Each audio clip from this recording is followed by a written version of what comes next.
Republic day జనవరి 26న ఎందుకు? భారత చరిత్రలో ఆ రోజు ఎందుకంతటి విశిష్టత?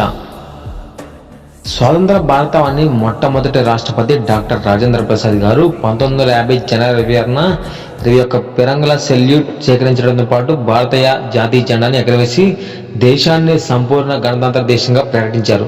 దాదాపు 200 ఏళ్ల బ్రిటిషర్ల పాలన అనంతరం 1947 ఆగస్టు 15న దేశానికి స్వాతంత్రం వచ్చిన 1950వ దశకంలోనే భారత్కు సంపూర్ణ స్వరాజ్యం సిద్ధించింది. ఎన్నో త్యాగాలు చేసి తమ ప్రాణాలను తృణప్రాయంగా భావించి ఎందరో స్వరాజ్య పోరాటంలో సమిధులుగా మారారు. రిపబ్లిక్ డే వ్యాపారం కోసం దేశానికి వచ్చిన ఆంగ్లేయులు నాటి పరిస్థితులను తమకు అనుకూలంగా మలుచుకొని దేశంలోనే అనైక్యతకు ఆసరాగా చేసుకుని క్రమంగా పట్టు సాధించారు.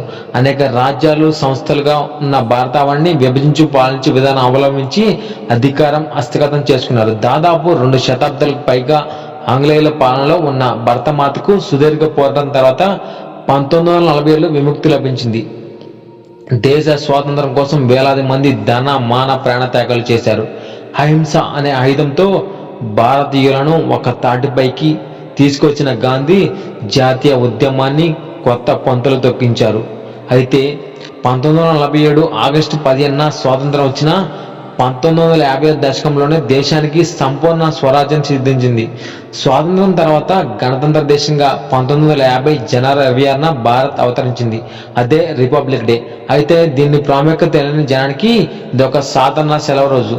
సరదాగా ఇంటి పట్టున ఉంటూ సినిమాలు, షికార్లు, షాపింగ్లతోనే కాలక్షేపం చేస్తారు. దేశ స్వాతంత్రం కోసం ఎన్నో త్యాగాలు చేసి తమ ప్రాణాలను తృణప్రాయంగా భావించి స్వరాజ్య యజ్ఞంలో సమిధైన గొప్ప వ్యక్తులను ఈరోజు ఎంతమంది స్మరిస్తారు? జాతీయ సెలవు రోజున ఎంతమంది వారి ఆదర్శాలను వల్లించుకుంటున్నారు? దేశ స్వాతంత్రం మీద నేటి యువతకి ఎంతగా అవగాహన ఉంది అన్న అంశాలపై ఎవరైనా సర్వే నిర్వహిస్తే సిగ్గుతో తలదించుకునే విషయం బయటపడతాయి. అసలు రిపబ్లిక్ డేని జనవరి 26న ఎందుకు జరుపుకోవాలి అనే ఈ ప్రశ్నకు సరైన సమాధానం చాలా మందికి తెలియదు. దేశానికి 1947 ఆగస్టు 15న స్వాతంత్రం వచ్చింది. అలాగే 1950 జనవరి 26న రాజ్యాంగం అమల్లోకి వచ్చింది.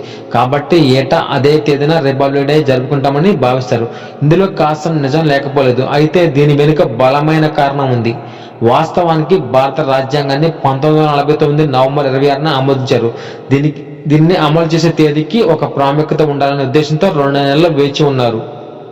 లాహోర్ వేదికగా 1930 జనవరి 26న కాంగ్రెస్ పార్టీ జాతీయ సమావేశంలో తొలిసారిగా పూర్ణ స్వరాజ్యం తీర్మానం చేశారు. నెహ్రూ సారథ్యంలో రావి నది ఒడ్డున త్రివర్ణ పతాకం ఎగరవేసి భారతీయుల స్వాతంత్ర సంకల్పాన్ని బ్రిటిషర్లకు గట్టిగా వినిపించారు. అప్పటిదాకా కేవలం రాజకీయ ఆధ్యాత్మిక స్వాతంత్రం వస్తే చాలు, సంపూర్ణ అధికారం బ్రిటిష్ వారి చేతిలో నుండి దేశ సామంత రాజ్యంగా మిగిలిపోయినా పర్వాలేదన్న గురిలో ఉన్న రాజకీయ నేతల వైఖరిని జలియన్ వాలా బాగ్ ఉదంతం ఒక్కసారిగా కళ్ళు తెరిపించింది. నాడు సుభాష్ చంద్రబోస్, జవహర్లాల్ నెహ్రూ లాంటి నేతలు కాంగ్రెస్ పార్టీలో వేడి పుట్టించి పూర్ణ స్వరాజ్య తీర్మానం ప్రకటన చేయడంలో సఫలమయ్యారు.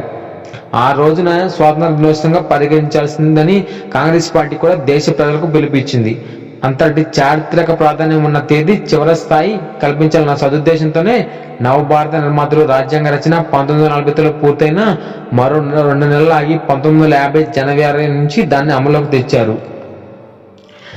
జనవరి 26, 1950 నుంచి బ్రిటిష్ కాలం నాటి భారత ప్రభుత్వ చట్టం 1930 రద్దయింది.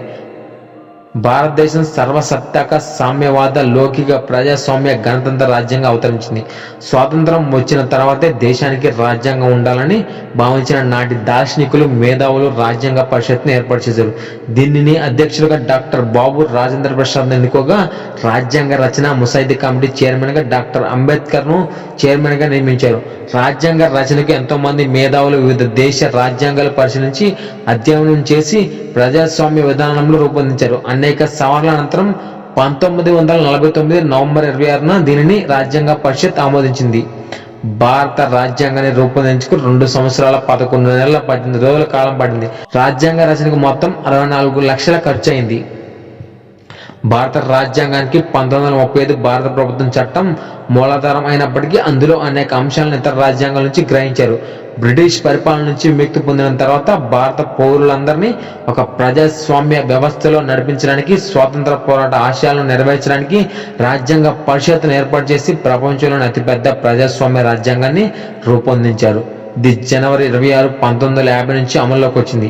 ఈ రోజున భారత ప్రజలందరూ సంపూర్ణ స్వేచ్ఛ, సమానత్వం, లౌకికతత్వం, న్యాయాన్ని పూర్తి స్థాయిలో ఒక హక్కుగా పొందడం జరిగింది.